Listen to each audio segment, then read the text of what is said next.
It's the start of September, and that means that it's time for the IAA, otherwise known as the International Mobility Show Germany or the Frankfurt Motor Show. It's a well-established event in the auto industry that marks the end of the summer holidays and traditionally gives us the first glance of what new cars we can expect to launch early next year.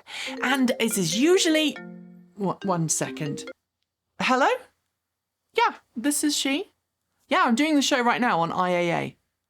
Yeah, that's right. Okay. Oh, when did that happen then?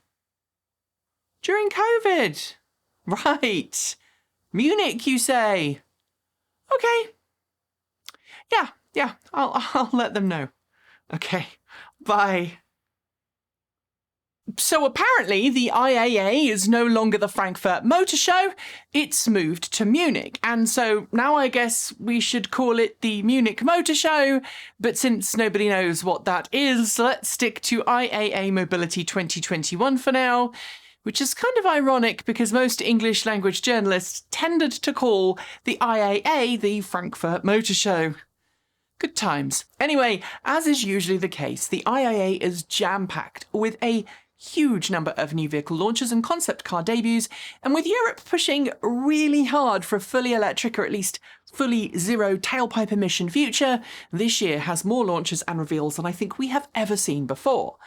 We are not going to be able to go in depth to every single vehicle at the event because that would take several weeks, and as you might guess, we didn't have a chance to go. But we will do our best to get as many of the key vehicles covered as possible in the next few days. Today we're going to start with Mercedes-Benz and its various debuts at IAA Munich. What makes Mercedes stand impressive though? That's the 3 production debuts and 3 concept car debuts. The 3 production debuts, the EQB SUV, a car we can expect in many markets around the world next year, including North America, the EQE, a luxury all-electric sedan that's a perfect mini-me of the EQS, and the AMG EQS, a performance-badged version of Benz's flagship sedan, mark Mercedes-Benz shifting its attention away from internal combustion engine models and towards EVs. As to the concepts, while the less said about the Mercedes-Benz Vision AVTR concept the better, the second concept, a Maybach-badged ultra-luxurious EQS SUV, might look like it could make it into production. And the third concept, an all-electric G-Wagon called the EQG, makes the team a little excited to think about the potential of a true off-road G-Class champion with zero emissions. But let's not get ahead of ourselves. Let's look at each model in turn, tell you what we know, and give you our first impressions. Let's start with the EQB. Oh, and while the EQB was officially debuted earlier this year, it was actually April when we first saw it ahead of the Shanghai Auto Show, IAA Munich is the European debut of the EQB.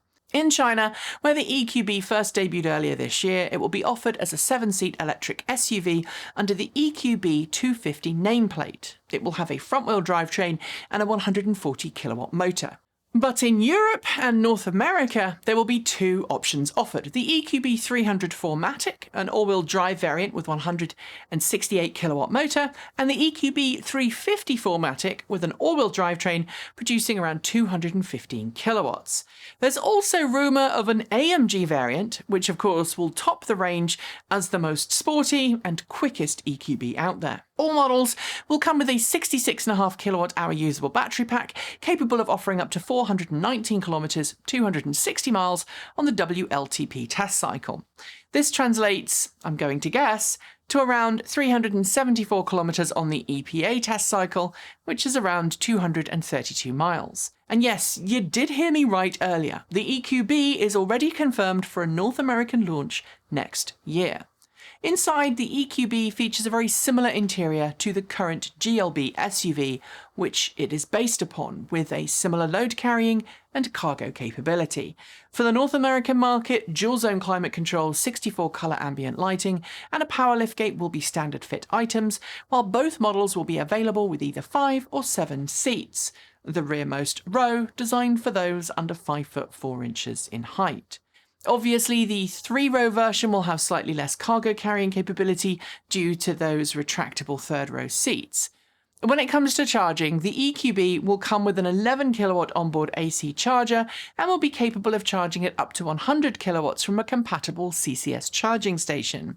This means it will charge twice as slowly as the recently launched EQS, although to be fair, the EQS has a far larger battery pack.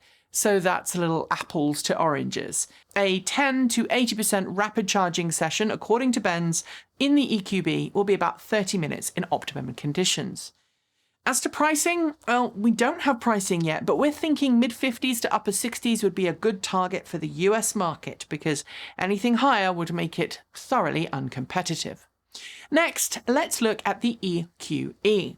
Smaller than the EQS, this all-electric sedan is likely going to become the mainstay of urban airport limo fleets, especially as it will be available with an optional rear axle steering system, just like its big brother, the EQS. Due to launch as a worldwide model, the EQE 350 is similar in external size to the CLS, meaning it's actually slightly smaller than an internal combustion engined E-Class. But, says Mercedes-Benz, it has a far larger interior dimension when compared to the regular E-Class.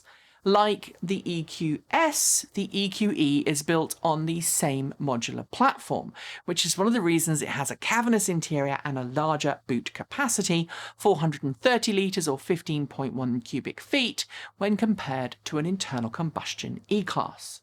On paper, the EQE 350 has an NCM 811 battery with a 90 kilowatt-hour usable capacity. This gives it a WLTP range of up to 660 kilometers, 410 miles per charge. A real-world range is likely to be nearer to 590 kilometers, 366 miles per charge. With an all-wheel drivetrain, the EQE is promised to give a sporty performance in its standard form, but there is a more powerful option hinted at in the future with an AMG-badged variant that could produce around 500 kilowatts of power at the wheels. Unlike the EQB, which appears to be built on previous generation tech, the EQE features similar high-power rapid charging to the EQS. It maxes out at 170 kilowatts, primarily because its battery pack is just a little smaller than the one found in the EQS. As for the interior, well, like the EQS, Mercedes is going all in with a mix of traditional Mercedes-Benz appointments mixed with a controversial full-width digital M-Bux hyperscreen dash. Like the EQS, though, that is optional, so for those who yearn for a more traditional interior, they can get a basic center touchscreen and digital driver display. Given that many EQEs will be put into fleet service, I expect that to be the default for many customers. There's no word on pricing yet, but again, expect this to be fairly competitively priced in the mid-50s in the US, or it just won't sell. Finally, for the production debuts, there's the AMG EQS, a monster of a car that, like the rest of the AMG-badged Mercs out there, puts power and performance front and center without making too many compromises for the interior comfort that Mercedes is known for. With 483 kilowatts at the wheels, the first electric car to bear the AMG badge isn't as quick as the Tesla Model S Plaid, managing the stoplight sprint in 3.8 seconds with a top speed, where legal, of 137 miles per hour, which is about 220 kilometers per hour. But if you opt for an additional AMG Dynamic Plus package, the car gains more horses, it cuts 0.4 of a second off its sprint time, and it increases its top speed to about 250 kilometers per hour or 155 miles per hour. Suspension and steering are also modified because it's an AMG, but that's about all we have. There's absolutely zero news on pricing here, but it's certainly going to be one of those cars that if you have to ask the price, you probably can't afford it. While many will scoff at this car's specs and say it doesn't compete against the Model S Plaid, I'd suggest it never did because the interior, complete with that optional car-wide hyperscreen, is a very different feel to the Tesla Model S Plaid. In a straight line, the Tesla will win every time, but on a track, I'd be curious to see how that quad steering works out on the green hell.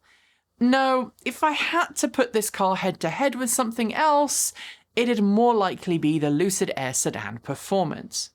Of the 3 production debuts, it's the EQE that we think will be the most important for Mercedes-Benz, but let's now take a look at the concept cars that we saw debut in Europe at IAA. First up, the Vision AVTR. Debuted last year at CES 2020, this design was produced in collaboration with James Cameron's sequel to Avatar, hence the name, AVTR. Avatar. Clearly an over-the-top concept car. You can bet this will never see the light of day, only the light of the big screen, but what's more likely to make it into production is the concept Mercedes Maybach EQS, the car for the top tenth of 1%. Called a near-production one-off, Mercedes-Benz envisages this particular car as the ultimate in luxury, complete with a familiar Maybach two-tone paint job. The interior is opulent to the extreme, with 2 individual premium airline-style rear seats and a massive entertainment system. If you watch this, you'll know that I'm not one to usually pay attention to ultra-expensive cars, and this is no exception. But this is the first time we've seen a hint at what the promised Mercedes-Benz EQS SUV will look like. That model is expected in the next year or so, and while it's clearly a lot larger than the EQS, does seem to suggest an S-Class SUV variant will fit nicely into the EQS family lineup and allow Mercedes-Benz to go after the Tesla Model X, and if it makes it to market in the future, the Lucid Gravity, a vehicle that Lucid is expected to try to bring to market after the Lucid Air launches. But the one concept car I had most interest in from Benz is the concept EQG, an all-electric version of the iconic G-Wagen. Aside from the very twee micro website that Mercedes-Benz built devoted to the concept EQG, which includes a retro-styled take on the future as if it was still the late 70s in honour of the vehicle's origins, you need to see it to understand it. The concept EQG keeps the standard dimensions of the G-Class, but adds an all-electric off-road capable drivetrain and fully enclosed grille. The batteries are slung between the ladder frame chassis that's found on every G-Class. And like the production G-Class, there's a solid rear axle and independent suspension up front, with power delivered to all 4 wheels from the electric motors. And no, because this is a concept right now, we've not been given specs. Interestingly though, Mercedes-Benz does note in its very brief press release that the concept EQG features a 2-speed gearbox, effectively a high-low box, to allow it to truly handle off-road capabilities, and the automaker promises it will be making the EQG a production vehicle in the very near future. As a fan of more rugged vehicles, I cannot wait to see what the production version looks like. So that's it.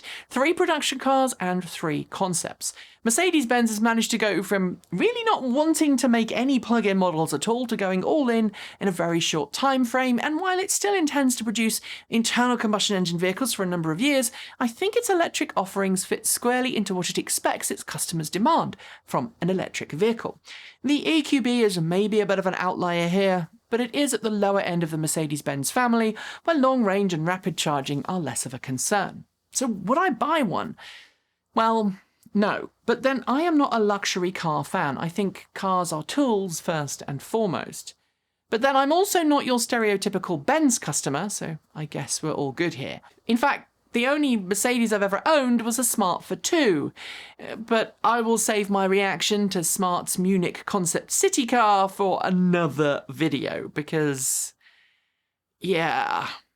That's it for today. If you liked the video, be sure to give it a thumbs up, and don't forget to subscribe to this channel and our other 2 channels, Transport Evolved Take 2 and Transport Evolved Shorts. While a fair few of you are already subscribed, we know that most of you aren't, so please subscribe and hit the bell to help us out.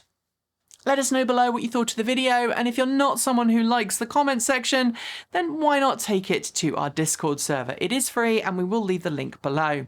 Thanks on behalf of the entire TE crew go out to the folks on our right for being our $15 to $49 a month Patreon supporters. Special thanks to our $50 a month patrons, David Janakula, Andrew Martin, Greedo Drahoa, Brophy Wolf, Tesla Inagong, Paul Conway, Sean Ueda, Gordon C, Raging Fellows, Anonymous Freak, Jim Burness, Carl Hodgson, Anthony Coates, Laura Sanborn, Rory Litwin, and Denny Hyde. And our deepest gratitude to our $100 a month Patreon supporters. They are John Lyons, Marcel Ward, Reggie Watts, JP Fagerback, Will Graylin, Ellery Henry, Leslie and Ian. If you'd like to join the ranks of our wonderful supporters, you'll find links below to Patreon, Bitcoin and Ko-fi. And of course, you can also buy your very own TE swag like this T-shirt at our Redbubble store. Thanks for joining me, and as always, keep evolving!